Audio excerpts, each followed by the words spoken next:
What does a beautiful day in the city and a drugstore have in common? Mid-century modern furniture. Let's check it out right now.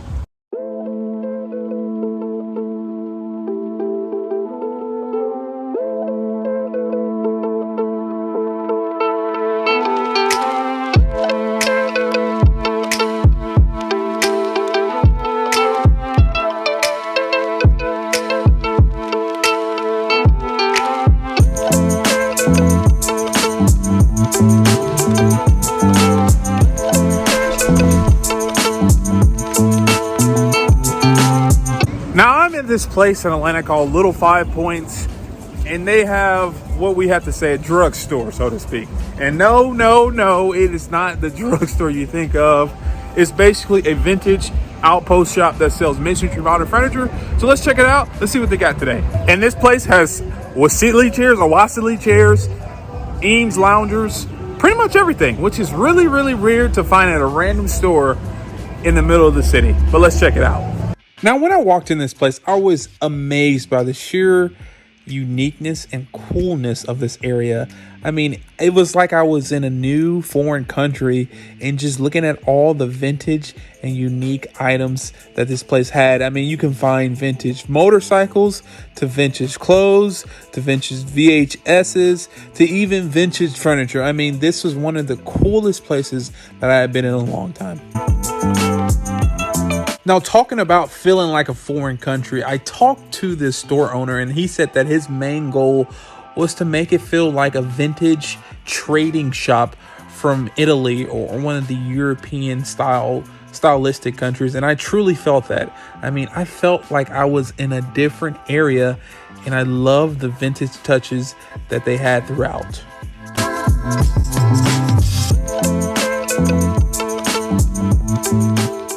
Now, the first thing that caught my eye in this space was actually that orange Italian bike, but also that Wassily chair or the Wassily chair.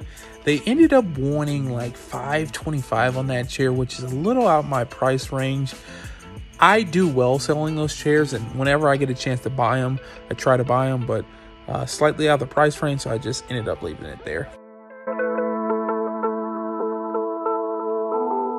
Now I get the chance to tell you about this beautiful bike. This is a 1979 Moto Bygone, something like that. I was talking to the store owner and he was telling me that they used to ride these back in Italy. This is like their version of the moped. They wanted $800 for this, but it is running and moving and shaking, which I thought was really cool, and I just love the aesthetic on it. I definitely want one of these in the future. Now, really cool story on these Moroccan rugs. One of the regulars in this store trades these Moroccan rugs for furniture, and she essentially lives in Morocco. And there was a point in time where their currency it didn't have any value. The government was shut down, and she essentially was trading rings for these rugs. And I think she came up on that. She won the trade. Each of these rugs were valued about $300 to about $600. But it's so cool seeing all these vibrant colors and just all types of shades and sizes on these rugs in this store. Now, I also noticed that this store had everything vintage, and I felt like I wasn't cool enough.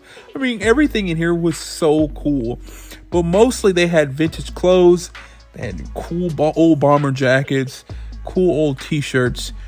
If you can, please do me a favor, help me out. What should I be looking for in vintage clothes? Should I be just going for the t-shirts? Is there a type of brand I should be looking for? Is there a type of denim? Help me out. I'm not sure. I kind of want to be as cool as some of these people in here and cool as some of these items that they were selling.